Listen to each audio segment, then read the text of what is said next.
The masquerade Elena Santos stared at the rejection letter on her tablet, the formal language doing nothing to soften the blow.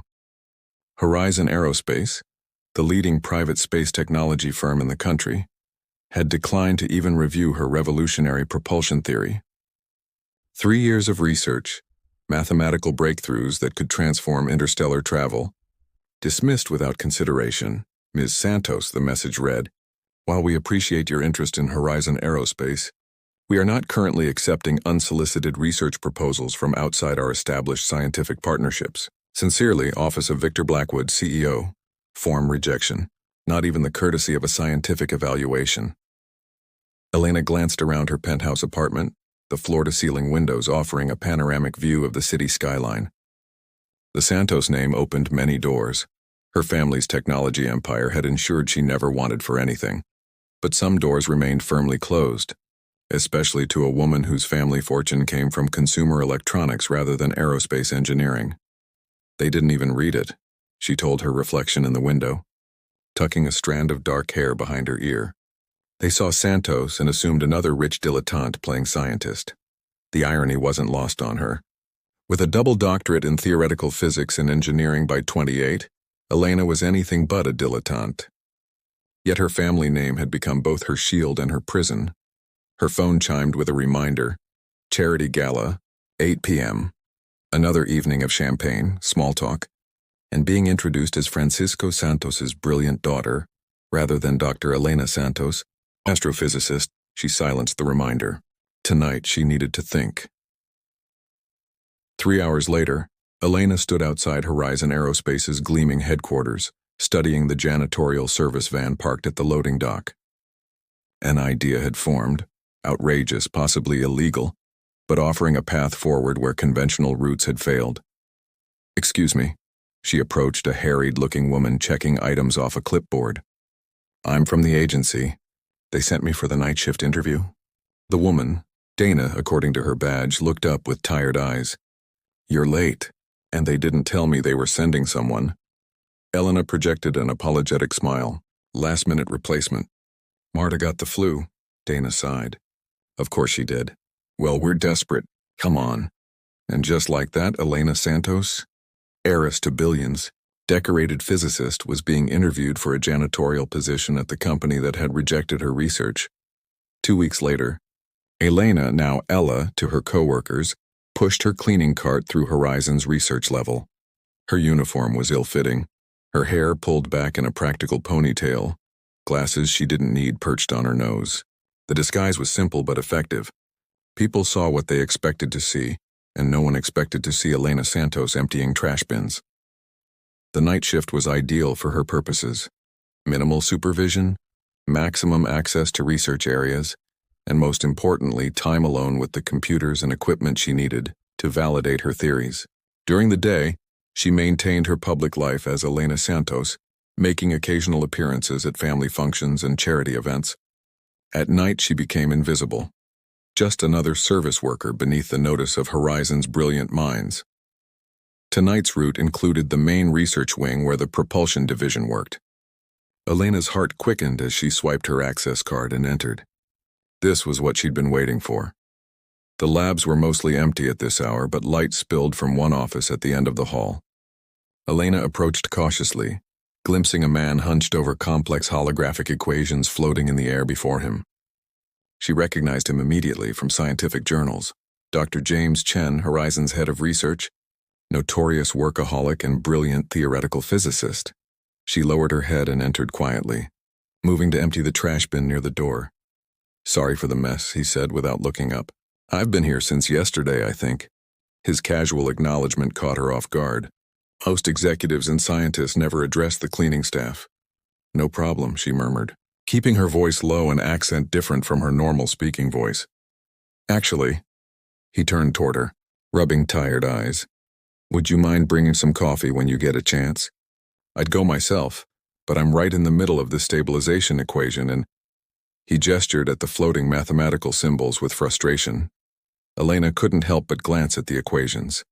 Instantly, she identified the problem, an error in the quantum field calculations that was throwing off his entire model. The mistake was subtle but critical. Of course, Dr. Chen, she replied, forcing herself to look away from the equations. Black, right? He looked up surprised. How did you know? She gestured vaguely toward the empty cups already littering his desk. Just observant. James studied her for a moment as if actually seeing her for the first time. You're new. Started last week, she answered, gathering trash faster now. Night shift. Well, thank you. He searched for a name badge. Ella, she supplied. Thank you, Ella. Some days I think the cleaning staff keeps this place functioning more than the scientists do. She offered a small smile and retreated with her cart, heart pounding. His equations were brilliant but flawed, addressing exactly the problem her propulsion theory solved. The temptation to say something, to point out the error, was almost overwhelming. When she returned with his coffee 15 minutes later, he had fallen asleep at his desk, head resting on folded arms. The holographic equation still hovered in the air, the error still undermining his work. Elena set down the coffee and stood before the equations, glancing at James to confirm he was truly asleep. The steady rise and fall of his chest reassured her. Quickly, she reached up and manipulated the holographic symbols, correcting the quantum field calculations and adjusting 3 subsequent formulas that depended on them. The changes were elegant and minimal. Nothing that would raise alarms, just enough to put him on the right track. She slipped out quietly, her pulse racing with equal parts fear and exhilaration. What she'd done could get her fired or worse, arrested for corporate espionage. But the scientist in her couldn't bear to see brilliant work derailed by a simple error. The next evening, Elena arrived for her shift to find the research wing buzzing with unusual activity. As she pushed her cart past excited groups of scientists, she caught fragments of conversation. Breakthrough. In the stabilization model, Chen says he finally solved it last night. Blackwood wants to fast-track the prototype. Outside James's office, she paused, pretending to organize supplies on her cart while listening. I'm telling you, Victor, I don't know how I missed it before. James's voice carried through the partially open door. The solution was elegant, almost obvious once I saw it. The important thing is you solved it, replied a deeper voice, presumably Victor Blackwood, Horizon's CEO. This puts us months ahead of schedule. I want a demonstration ready in 6 weeks. That's not enough time for proper safety protocols. 6 weeks? James, whatever resources you need are yours. Elena moved away as Blackwood exited, a tall man with calculating eyes who didn't spare her a glance. She continued her rounds, circling back to James's office later when the corridor had emptied. He was studying new equations now, expanded versions of the ones she'd corrected. When she entered to collect trash, he looked up immediately. Ella, right? From last night? She nodded, keeping her eyes lowered. I wanted to thank you for the coffee, and for not waking me. Apparently I needed the sleep more than I realized. He smiled, the expression transforming his serious face. I had a breakthrough after that nap. That's good, she replied simply, reaching for his waste bin. You didn't happen to notice anyone else in my office while I was sleeping, did you? Elena froze momentarily. No, sir. Just you. He nodded slowly, eyes still studying her with unusual intensity. Interesting. Well, thanks again. As she turned to leave, her gaze inadvertently caught on his new equations. There was another error, smaller this time but potentially significant for the application he was developing. That night established a pattern. Elena would clean James's office, occasionally correcting errors while he was away or asleep. James would discover remarkable progress in his work the following day. Their brief interactions grew slightly longer each time, James asking her simple questions, Elena providing carefully measured responses that wouldn't reveal her expertise. 3 weeks into her masquerade, Elena was accessing Horizon's secure database during a quiet period when most security staff were occupied with shift changes. What she discovered sent ice through her veins. Blackwood had received her original propulsion theory proposal after all. Not only received it, but studied it extensively before rejection. The database contained dozens of files analyzing her work, extracting key concepts and integrating them into Horizon's current propulsion project. They had stolen her research while dismissing her as unworthy of consideration. Worse, they were implementing it incorrectly. Blackwood's team had missed crucial safety elements in their rush to develop a prototype. The equations James was refining, Even with her subtle corrections, were being built on fundamentally unstable parameters. If they proceeded with a demonstration in the accelerated time frame Blackwood demanded, the results could be catastrophic. Elena stared at the screen, torn between rage at the theft of her work and fear of what might happen if the project continued unchecked. Her simple plan to validate her theories had uncovered something far more dangerous, and now she was the only one who understood the full extent of the danger. As she closed the database and resumed her rounds, she passed James's office again. He was working late as usual, but this time he wasn't alone. Victor Blackwood stood over him, pointing emphatically at projected specifications. "I don't care about theoretical concerns," Blackwood was saying. "The Santos equations provide all the framework we need. Make it work." Elena ducked her head and hurried past, mind racing. They were using her name, acknowledging her work behind closed doors while publicly claiming it as their own. And they were ignoring the safety protocols she'd built into her original design. She had come to Horizon seeking validation for her research. Instead, she had found theft, deception, and impending disaster. Now she faced an impossible choice: maintain her disguise and try to prevent catastrophe from within, or reveal herself and risk losing everything. As she pushed her cart toward the next section, Elena glanced back to see James watching her from his doorway, a thoughtful expression on his face. For a moment she wondered if he somehow sensed the truth behind her disguise. Then he smiled, that same transformative smile, and raised his coffee cup in a small salute before returning to his office. Whatever she decided, Elena knew one thing with certainty: time was running out, both for her masquerade and for Horizon's dangerous pursuit of technology they didn't fully understand. The connection. James Chen stood before the holographic equations floating in his office, coffee growing cold in his hand. For the third time that week, his work had been subtly improved overnight. Elegant corrections to complex calculations that he somehow missed despite triple-checking his work. "Someone's either helping me or haunting me," he murmured, studying the modified quantum field equations. The changes were masterful, showing an understanding of theoretical physics that rivaled his own. He checked the lab security logs again. Only authorized personnel had entered: his research assistants, security guards doing routine sweeps, and the cleaning staff. His assistants would have documented any contributions. Security wouldn't touch his work, which left the cleaning staff, specifically the new night janitor named Ella. James had noticed her from the beginning. Unlike most of Horizon's executives who looked through service staff as if they were invisible, he made a point of acknowledging everyone who kept the facility running. But there was something different about Ella: the way she averted her eyes when equations were displayed, her careful pronunciation as if monitoring every word, the slight hesitation before answering simple questions. Tonight he would find out for sure. At 11 p.m. James pretended to leave the building, telling security he was done for the day. Instead, he circled back through a rarely used maintenance entrance and set up a small camera facing his workstation. He deliberately left a flawed equation displayed, nothing critical to the project, but a test that would be irresistible to someone with the knowledge to correct it.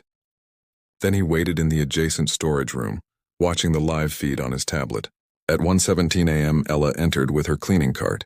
She moved efficiently, emptying trash bins and wiping surfaces. When she approached his desk, she paused, looking at the equations. For nearly a minute, she simply stood there, examining the holographic display. Then she looked around carefully, checking for observers before reaching toward the glowing symbols. James held his breath as she manipulated the equation with the confidence of a seasoned physicist, her movements precise and decisive. She corrected not just the deliberate error he'd planted, but also refined two subsequent formulas that he hadn't realized could be optimized. "Gotcha," he whispered as she finished and quickly left the office. He waited 10 minutes before emerging from hiding, examining her improvements with growing amazement. This was not the work of someone with casual knowledge. These corrections required doctoral-level understanding of quantum mechanics and advanced propulsion theory. The next evening, James stayed late openly, working at his desk when Ella arrived for her cleaning rounds. He watched her hesitate in the doorway when she saw him. "Evening, Ella," he greeted her casually. "Don't mind me. I'll be here a while." She nodded and began her routine, noticeably avoiding looking at the equations he had prominently displayed. "Interesting problem I'm working on," he continued conversationally. Quantum field stabilization for the new propulsion system. I keep hitting a wall with the calibration algorithm. That sounds complicated, she replied carefully, emptying his trash bin. It is, though someone's been leaving me helpful corrections. He watched her hands freeze momentarily. Quite brilliant adjustments, actually. I'd love to thank whoever's responsible. Ella kept her eyes on her task. Maybe one of your assistants? That's what I thought initially, James said, standing to approach his equation display. But the style is distinctive, elegant, almost reminds me of a paper I read recently by Dr. Elena Santos. She dropped the trash liner, scrambling to pick it up. I'm sorry, I should be more careful. No harm done, he assured her, then pointed to the equations. See this section here? The person who corrected my work used a similar approach to Santos's theoretical model for quantum field manipulation. Fascinating similarity. She gave the display a brief glance before looking away. I wouldn't know anything about that. No? Well, whoever is helping me has saved weeks of work. He studied her face carefully. I'd really like to know who it is. Ella finished her cleaning tasks in silence, clearly uncomfortable under his scrutiny. As she prepared to leave, James called out, "The Heisenberg compensator." She paused at the door. Excuse me? In the equation. The error is in the Heisenberg compensator calculation. It's creating cascade failures in the simulation. For a moment, something flickered in her eyes. Understanding, frustration, the instinct to solve a problem. Then her expression closed again.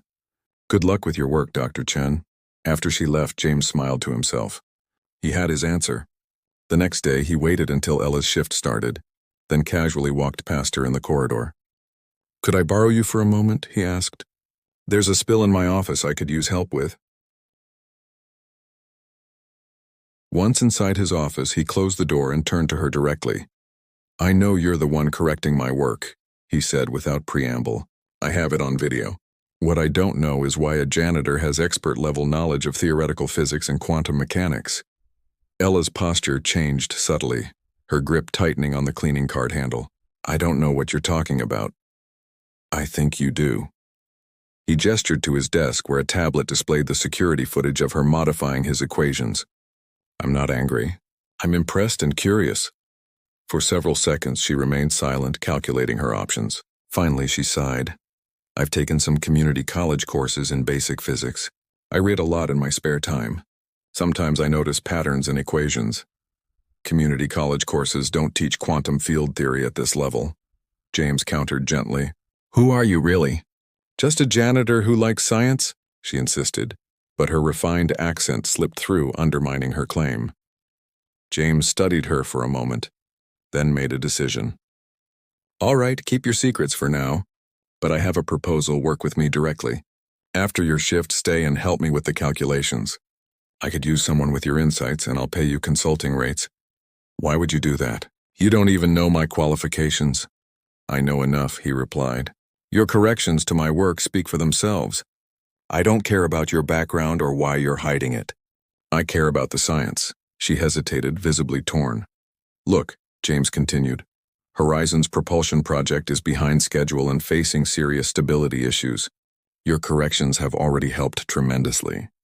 Think about the potential impact of this technology. If it works, it could revolutionize space travel.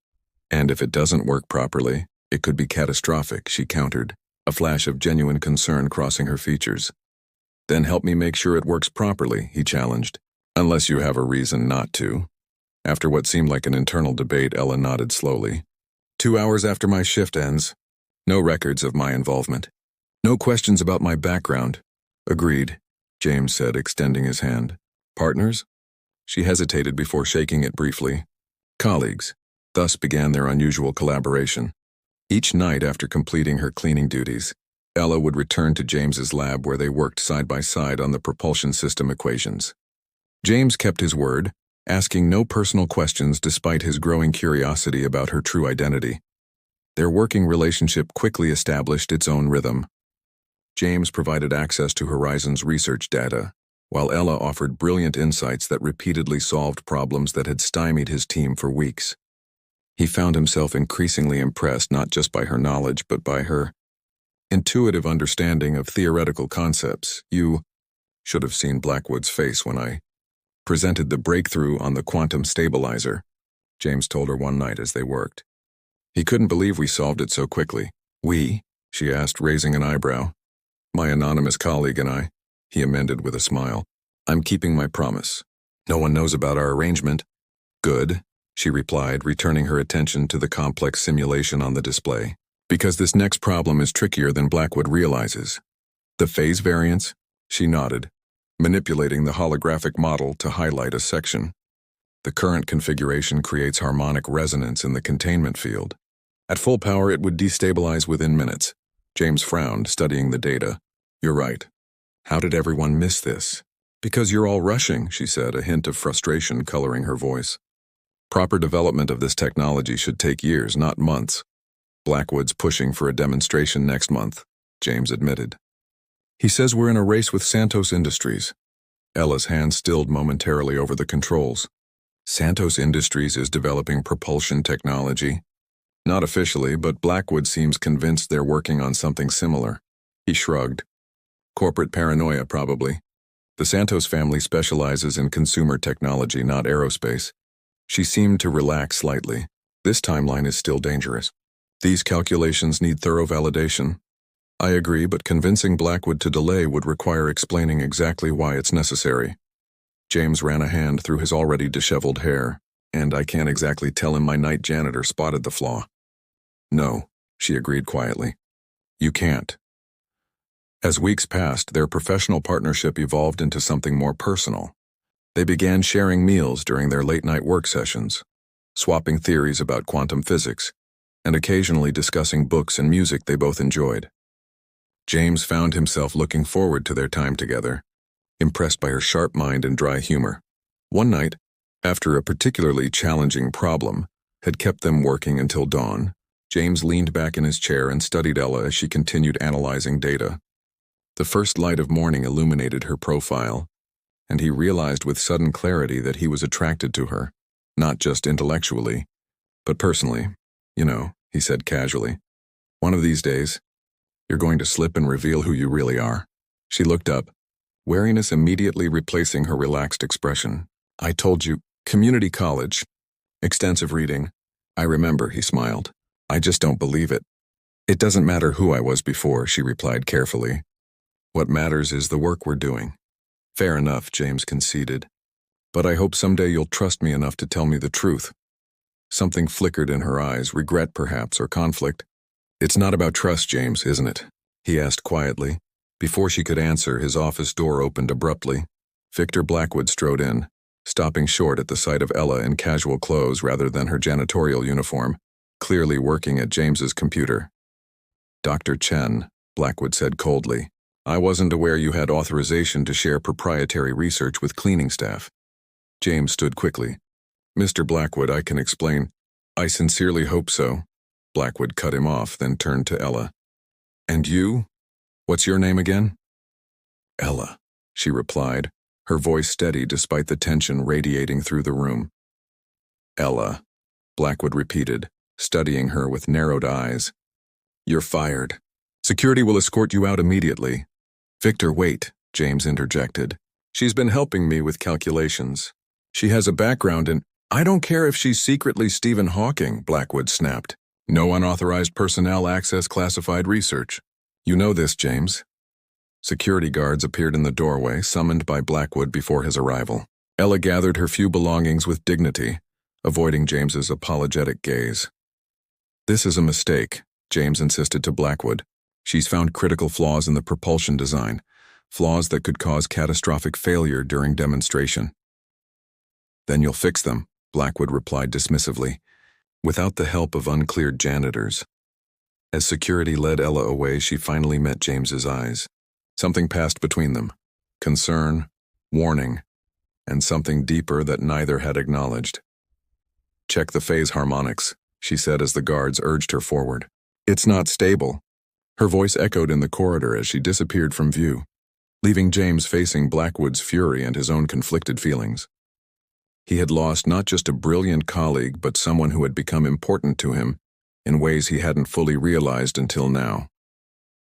Your security clearance is temporarily suspended, Blackwood informed him coldly. Report to HR for review at 9 a.m. After Blackwood left, James stared at the equations they had been working on. Ella had been right about the phase harmonics. The system was fundamentally unstable at the power levels Blackwood wanted for the demonstration. Without her insights, correcting the flaws might be impossible in the limited time remaining. More concerning was the growing certainty that there was something larger at stake, something Ella had understood but hadn't fully explained. The propulsion system's flaws weren't merely technical problems. They represented potentially catastrophic risks if the technology was deployed prematurely. James copied the essential data to his private server, determined to continue the analysis even without official access. Whatever consequences came from his decision to involve Ella, he wouldn't let unsafe technology move forward, not when lives could be at stake. As he prepared to leave his office, likely for the last time given Blackwood's mood, James noticed something Ella had left behind, a small notebook containing handwritten equations. The elegant mathematical notations looked strangely familiar, reminding him of scientific papers he had studied. The realization hit him with stunning clarity as he compared the handwriting to a paper pinned to his reference board, an older publication by Dr. Elena Santos that had influenced his early work. The writing was identical. Ella, he whispered, the truth finally dawning. Elena Santos. The crisis. Elena paced her penthouse, phone pressed to her ear as she argued with Horizon's Human Resources Department. I understand your policy, she said, struggling to maintain her composure. But my personal items were left in Dr. Chen's lab. I need to retrieve them. All belongings from terminated employees are processed through security, the HR representative repeated mechanically. If anything was found, it will be mailed to your address on file. Elena ended the call, frustration mounting. The notebook contained handwritten notes on the propulsion system's flaws, critical information that could prevent disaster if the demonstration proceeded as scheduled. More damning, it contained her actual handwriting, which James might recognize from published papers. Careless, she muttered, pouring herself a glass of water. After all this time to make such a basic mistake. Her phone rang, her actual phone, not the prepaid one she used for her Ella identity. The screen displayed Santos Industries board call. Elena took a steadying breath before answering. Elena Santos. Elena, where have you been? Her father's voice carried the familiar mix of concern and impatience. The board meeting started 20 minutes ago. I'm sorry, Father. I've been working on a personal project. More important than the quarterly strategy meeting? Francisco Santos sighed audibly. The Aerospace Division directors are presenting their development roadmap. I thought you'd be particularly interested given your background. Elena froze. Aerospace Division? Since when does Santos Industries have an aerospace division? Since 3 months ago, her father replied, surprise evident in his voice. I sent you all the documentation. We've acquired 3 small propulsion technology firms and consolidated them under Santos Aerospace. You're scheduled to tour the main facility next week. The pieces fell into place with sickening clarity. Blackwood's paranoia about competing with Santos Industries hadn't been paranoia at all. Her family company had entered the aerospace field without her knowledge, likely while she was focused on her propulsion research. I'll be there in 30 minutes, she told her father. Start without me. After ending the call, Elena quickly changed from casual clothes into business attire suitable for a board meeting. As she fastened her designer watch, a stark contrast to the cheap timepiece she wore as Ella, her mind raced with implications if Santos Industries was developing aerospace technology similar to Horizon's propulsion system. The situation was far more complicated than corporate theft of her research.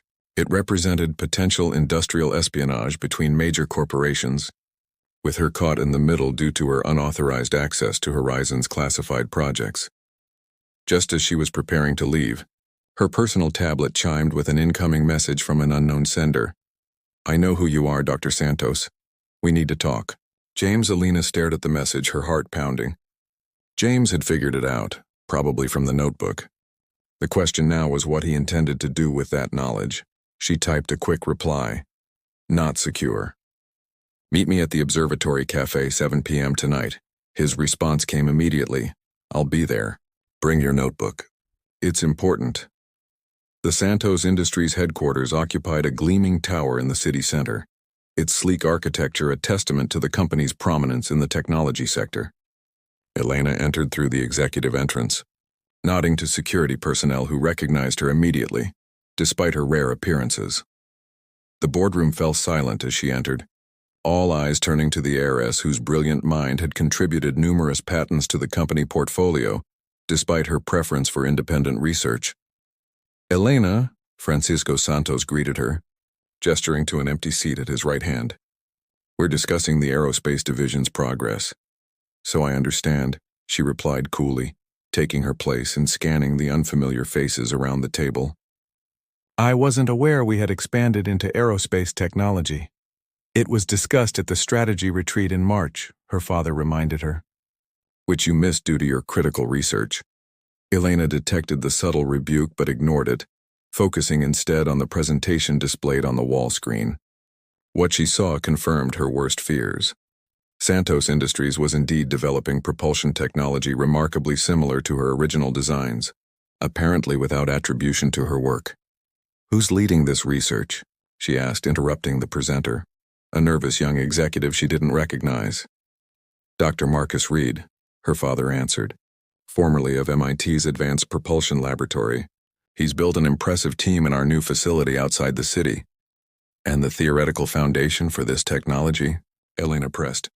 "It looks remarkably similar to quantum field manipulation principles I've been researching for years." An uncomfortable silence fell over the room. The presenter glanced at Francisco, clearly unsure how to proceed. "Your research was, of course, a starting point," her father acknowledged carefully, "but Dr. Reed has taken it in new directions more suitable for commercial applications." "Without consulting me," Elena observed, her tone deceptively calm.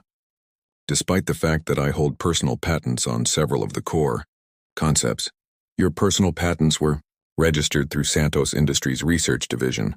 The company's legal counsel interjected smoothly. "As per your employment agreement, the company retains commercial development rights." Elena bit back a sharp retort, suddenly understanding why Horizon had rejected her proposal. From a legal standpoint, her research already belonged to Santos Industries, making her attempt to develop it at Horizon potentially actionable as intellectual property theft, despite her being the original creator. "I see," she said finally. "And what's the timeline for the first demonstration?" "Next month," the presenter replied, clearly relieved to return to safer topics. "We're preparing a limited demonstration for key government and military officials. The same timeline as Horizon's demonstration. Two companies racing to showcase the same technology, both cutting corners on safety to be first. The potential for disaster had just doubled.